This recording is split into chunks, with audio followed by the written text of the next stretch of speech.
graduated from the University of Science and Technology. Good. January 62. And it's interesting. Sometimes when you have lecturers who are committed, totally dedicated to their work, it gives you such an inspiration. And I just wanted to mention one or two lecturers who gave me such inspiration while I was in tech. The first one in the first year was one Mr. Hall, engineering drawing. And he made the subject so lively and so interesting that it gave a very interesting foundation. The next was Mr. Small, who was teaching surveying. And he made surveying so lively, especially when we had our survey camps in 63 at Gambaga and 64 at Bui. These practical experiences were very encouraging. The most interesting one was our lecturer for geology, Armstrong. Before he took over, we were doing geology from the British Isles and using a book called Blythe. Armstrong took over and decided that the first thing we should do is to tour the country. So he took us touring the whole country and looking at various rock formations, how they formed and everything. And we covered every part of the country, breaking samples. And as we came back, we discussed the various uses of such rocks and so on. So it made geology so interesting and so lively, strengthening our foundation. Finally, at the university, the dean on himself, Professor Levine, a very strict Jew. Some people were afraid of him, but really, he laid the foundation for the Faculty of Engineering. And his love and desire for the growth of students was so great that he personally devoted time to interview every final year student, discussing your past and your potential performance and encouraging you to do the best.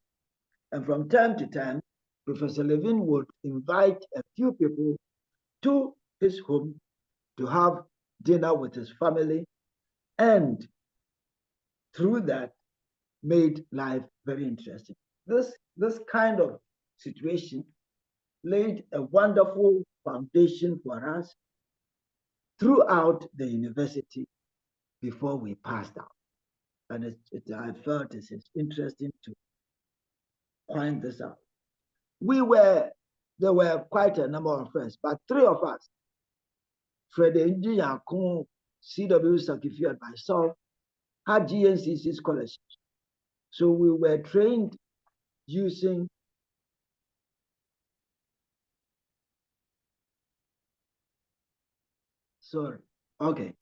Yes. We were trained using the GNCC scholarship. So as soon as we finished our exams in June, we joined the then GNCC. GNCC had taken over public works department.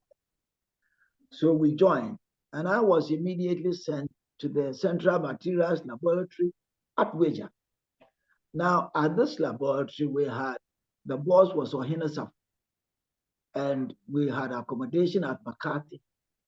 And the kind of training he gave us, we were like a family where Ohinsafu revealed and helped us to understand the basic principles of materials engineering.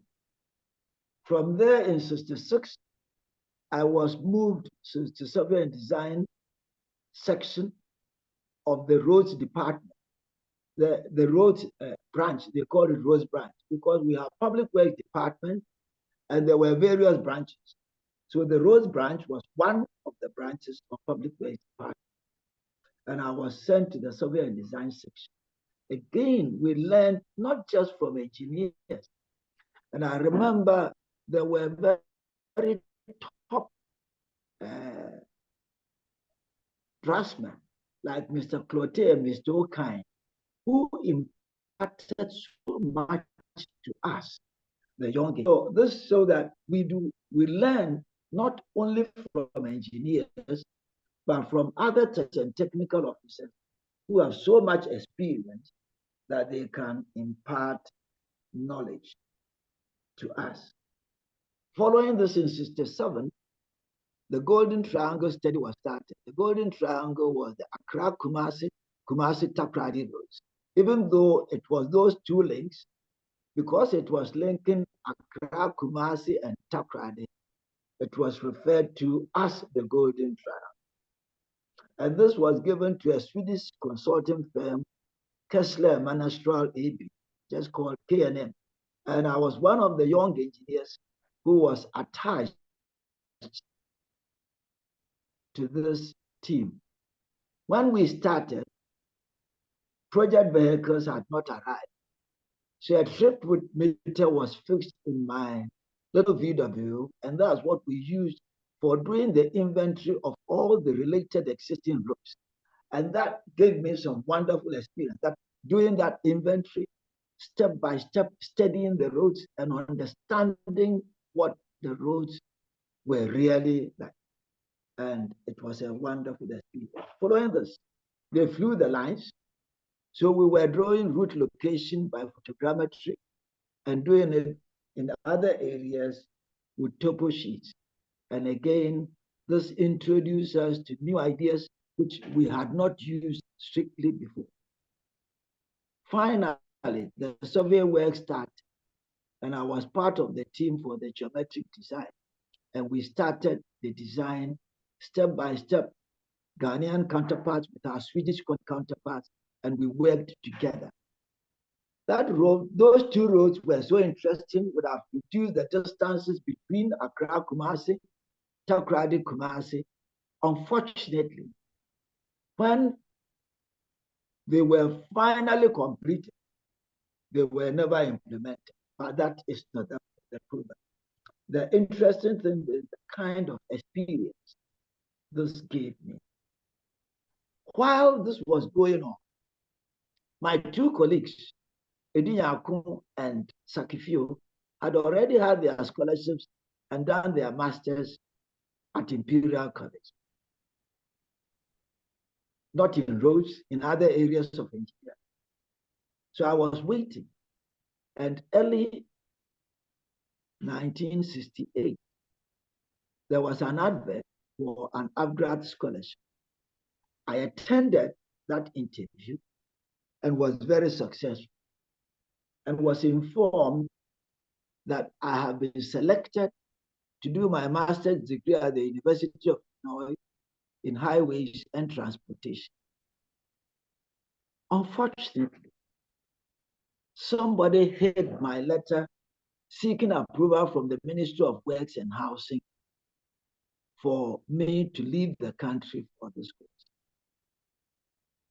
Interestingly, my colleague, classmate Sakifio, whom we have been classmates from 1 through to university, had his father's bungalow very close to our working place. So we used to have lunch with the father.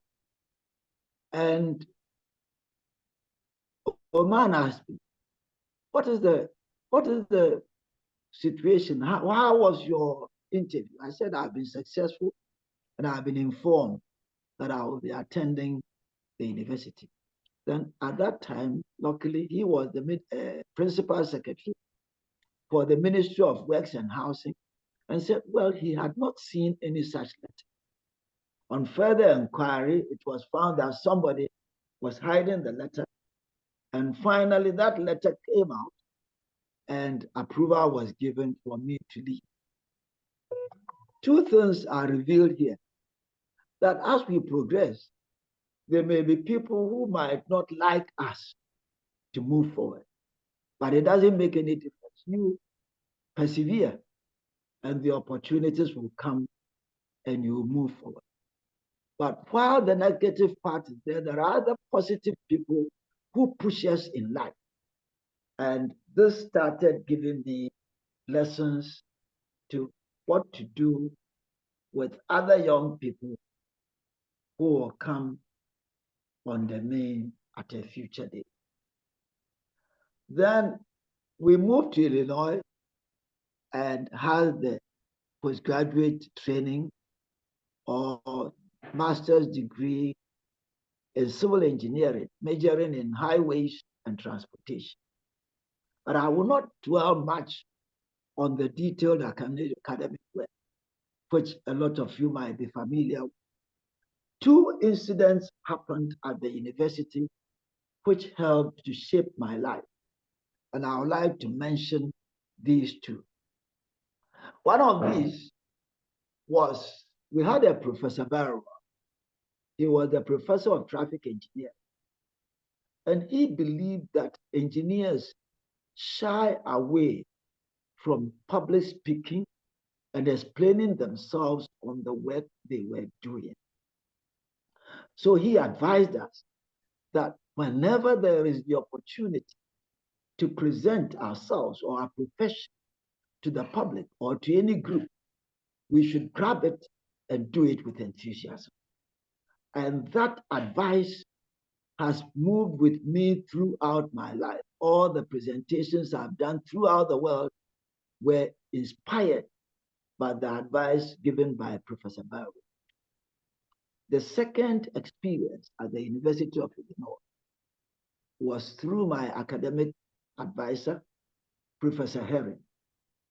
Professor Herring had a summer program for people who were working, people who were not engineers, technicians and technical officers, who were already working with the highways department and needed to further their understanding of what they were doing.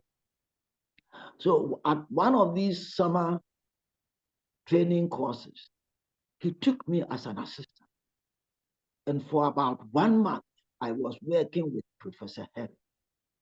And his method of teaching these technicians and technical officers was so encouraging. And again, that laid the foundation for me, which became fruitful in later times of my life. So I want to point this out also. Whenever you are doing your postgraduate and there is an opportunity to do something else, not necessarily in the academic way, but in other areas that will boost your understanding and help you, you must grab that opportunity and move on with that. So we completed the course, and I came down towards the end of 1970.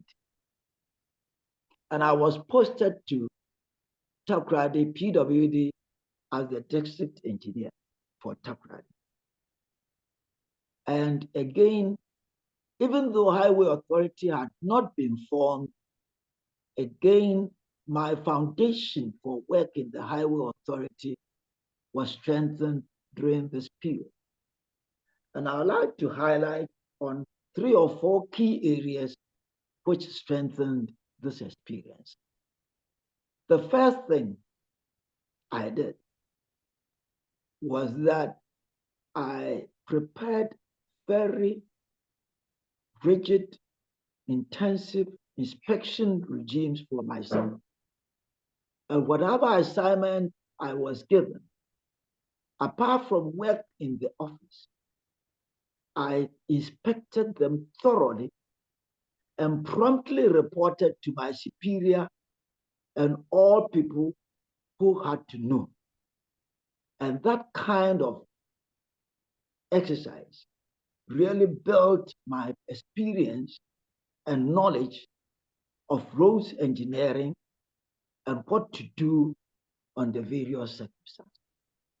And the beauty about the prompt reporting was that your boss and colleagues always knew exactly what was happening for action to be taken. And the promptness in your reporting made sure that things did not delay. So that is something that also helped. Another thing we did, even though I was just a district engineer, from the training we have had in the masters, road design and other things, we formed a design team at Takoradi. A team made up of myself, Mr. Kojo, who did the surveying, Mr. Yankson, who did materials, and then Donto and another man who did the quantities. And together, whenever a project was planned for, say, improving some of the secondary roads, we would do the full engineering design, the team, so that we did not carry out the work by chance, by specific things with proper quantities and so on. And this teamwork was so encouraging and so beautiful that it strengthened my understanding of engineering. The next thing was, initially, I had a regional engineer who was a mechanical engineer. We were friends, but that was not the reason. He decided that because I've done roads, I should support him visiting the other districts on road-related matters.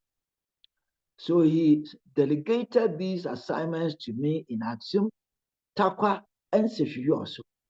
So through that, I became very familiar with all the road network in Western region, and I represented him at meetings at the regional administration, and this also helped to strengthen my understanding of highway engineering and how we can practically apply it in the field.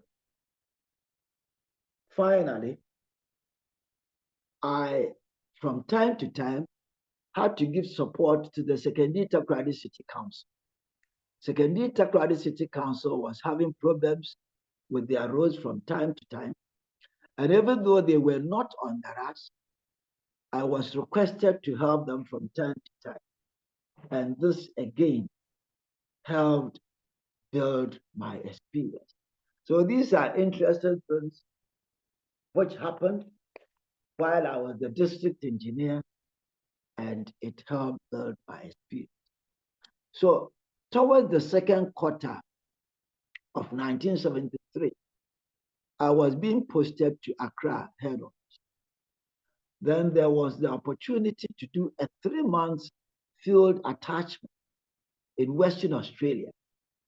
So I was sent to Western Australia to do this 3 months field attachment. Now, the postgraduate course strengthened my academic understanding, but this 3 months period strengthened the practical understanding of highway engineering and what to do in various situations. We spent our first month at the head office in Western Australia, Perth, looking at their design manuals, looking at design principles, and the various documentation they had. The most interesting thing I had at the office was there was a very experienced draftsman who knew so much that whatever design was done, this man would go through thoroughly and clear every aspect of it before it was issued out for work to be done. And I found this so interesting. He had his curves, he had his things, and he has simple ways of testing if the design was adequate and would meet the test of time. That was very interesting. Then further after that 1 month, we were posted to the north. Australia, Western Australia is very interesting. It's a very huge state, about 1 million square miles. At that time, the population of Western Australia was also about 1 million, with 900,000 living close to the capital in the south, Perth, and only about the remaining 100,000 spread over the 90% of the land stretching towards the north. At that time, they had discovered iron ore in the north, and distances were so vast, areas were undeveloped. So the roads department formed a special gang, which they sent out to open up these places. They would build roads, In the initial stages, they will just cut a track for people to drive on. As improved, they will strengthen it with gravel. As it improved, they will then go in and do surface dressing. And the best surface dressing I've seen was seen being carried out by these gangs in the northern part of Western Australia. They camped them, they fed them, and everything was done from the camp. And it's only during winter that they would break and go to their various towns. And it was a wonderful experience. They did not sacrifice excellence. They followed all the top principles of engineering. Their supervisors will inspect everything, but a day before sealing, they had a special man who would walk the road, and he walked with the shadow behind him. If there is any surface that has what was irregular or has not been properly compacted, simple things, just his shadow, or it's a shadow of the depression, will reveal how terrible that depression is. And even though they had done density tests and so on, he would use just a walking stick. He would drop and catch it, drop and catch it. The way his walking stick bounced helped him to see how well the road has been compacted before it would be sealed. And this was a wonderful experience. So this built me up. Before I returned to Accra, the head office, about the middle of 1973, and I was posted to the planning section. Mr. Papo, Harry Papo, was the head of that section at that time.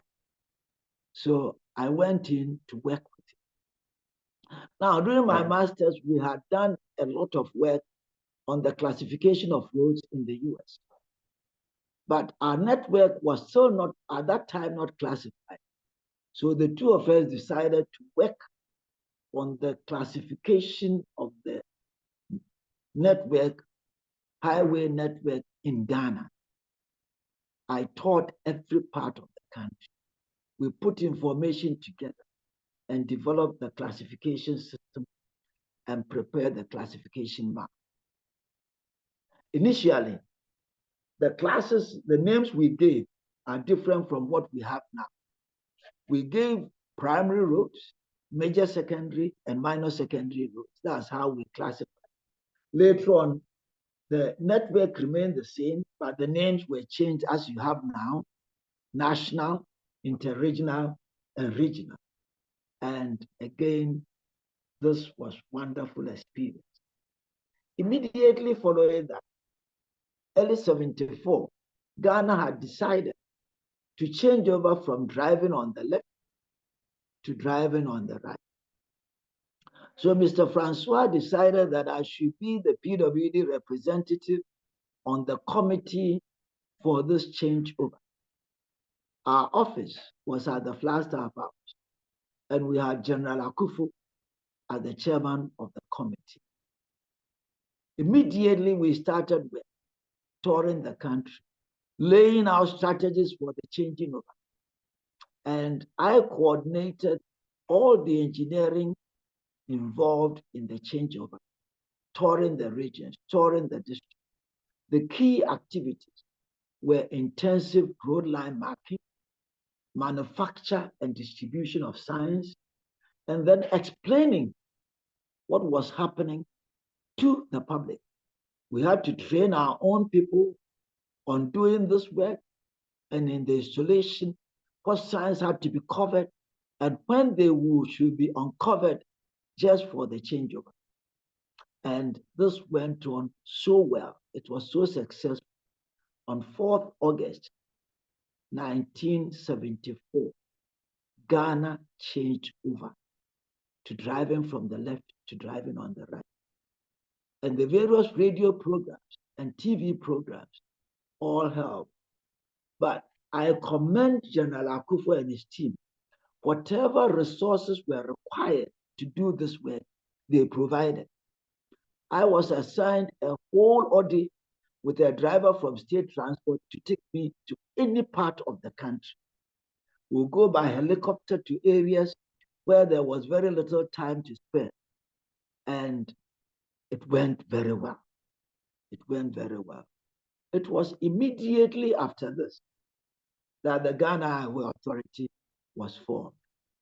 During this period, Mr. Papo and Francois were working on the creation of the authority. Mr. Queno was working with the Roy Jacobson and Associates on the maintenance management system. All these were the preparatory stages for the formation of the authority. Finally, at the end of 1974, the Ghana Highway Authority was created. And my first appointment was Chief Engineer Road Maintenance, but I had still not served for 10 years after graduation. So they waited, and I was appointed Chief Engineer Road Maintenance July 1975. And we started with, because the maintenance management system had already been developed, I was principally responsible for its implementation. So we had to go all out, train all our staff. We brought all our staff in stages to our then training school at Shai Hills, and we trained everybody, the road overseers, the foreman, the work superintendent. Then later on, we created another line of road maintenance staff, which we did not have before. Prior to this, the other key divisions had technical officers like surveying, materials, traffic, and so on. But there were no technical officers in maintenance. And we felt that as the education system was changing, we shouldn't be depending just on the middle school living certificate people to supervise our roads. So we started training technical officers also for this. And this became a way of building up our staff strength to handle the maintenance programs. Now, the other key things which happened while I was the chief engineer road maintenance was to establish a very thorough inspection scheme. I had two principal engineers, one for the north and one for the south. And we had to do an inspection schedule, which ensured that between the three of us, virtually every region was inspected during the quarter. And it was thorough. We will go to the field, sit down with the district staff, look at their scheduling, their reporting, performance analysis, and pick areas for inspection. And we will compare what we saw in the books with actual performance and advice. And immediately on our return, we will report on our observations and advise on improvement. And this also went a long way to make sure that the system was in place and was working. It was during this period that we also introduced the mobile maintenance unit. And here I was picking from the ideas I learned in Western Australia in establishing this unit. The first camp was between Ejusi and Kumasi, where Ajay Frimpong was the first project engineer who was sent there. And there was an old Kasejan camp which was given to us, and we started there. And luckily, at that time, we had a project, and we ordered fresh equipment from Japan for the MMU to start with. And everything, including the accounting staff, were camped there so that they could manage the project totally. Their funds were transferred to the nearest bank so that getting money to do the work would not be a problem. And this again was wonderful experience as the MMU kicked off and did wonderful work in that area. Next was to develop the single man contractor when we turned our own laborers to contractors, dividing our roads into 5-kilometer sections for these people to weed the sites, clean the ditches, and clean the culverts. And again, this was very successful. Part of the reason for its success is that we transferred their monies to the regions. Their works were measured by the 21st of the month. By the 28th, their pay packages were ready and they were paid promptly. And if you see what happened to the roadside in those days, it will marvel. It was a marvel. It was great. And that is what happened in the SMC. And then we started retraining contractors and building up the construction industry and a few other things which happened. Now, I served in that division for about 9 years. Then after that, I was moved to become a deputy chief executive. I served in both administration and maintenance. But during that period, Ghana was experimenting with modifications of the civil service. And the Civil Service Act was being drafted. And they needed somebody to act at the Ministry of Roads and Highways, which had been formed, newly been formed, as Chief Director Technical. Those days they had 2 chief directors, administration and technical. And it fell on me that I'll go in and serve as Chief Director Technical. So I moved to the ministry Chief Director Technical on 2 years second while I was a deputy. My colleague, Williams, it's a colleague I had known from Legon for a while. He was in administration. And together we worked at the ministry. I worked on the Yaudonko and later on Mensepita. And again, this experience strengthened me. The other thing we developed while we were doing this was develop the contractor classification system, which classified contractors into various A groups and Bs and so on. And after 2 years, I returned to the Highway Authority as a deputy and continued my work. Unfortunately, towards the end or at the end of 1991, there was an unfortunate incident in the Highway Authority where the chief executive, 2 deputy chief executives, and our chief legal officer were affected. So starting 1992, there was almost like a vacuum in the Highway Authority. And there was the need to reorganize. So I was appointed the acting chief executive, and we had to quickly interview and select deputies.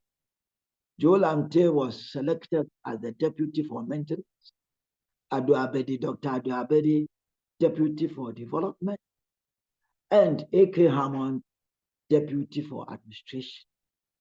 So as a team, we started working together to see how we could rebuild the Ghana Highway Authority.